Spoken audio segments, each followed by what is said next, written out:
Je suis allé voir le nouveau blockbuster Furious 7, en français Dangereux 7, réalisé par James Wan, qui a surtout réalisé des films d'horreur, et toute la bande est de retour. Vin Diesel, Ludacris, Dwayne The Rock Johnson, Tyrese Gibson, Michelle Rodriguez, Jordana Brewster, bien sûr Paul Walker, et s'ajoute à la distribution cette fois-ci Jason Statham, Kurt Russell et Djimon Hounsou.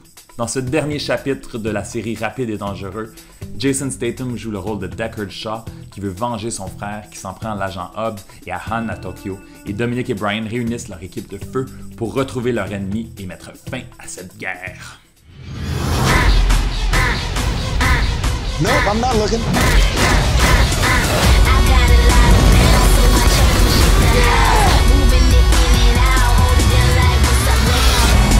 What's up now? What's up now? What's up now? Hold it down like what's up now?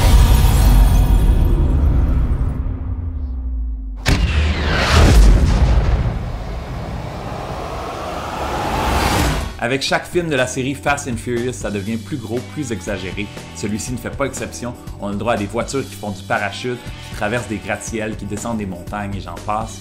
Le jeu des acteurs est assez mauvais. Les répliques du film sont risibles. On a l'impression d'être dans un roman savon avec des phrases comme « The street always wins ». C'est ridicule. Ce sont des conducteurs automobiles et ils semblent être des Rambo intuables. On a l'impression d'être en Troisième Guerre mondiale.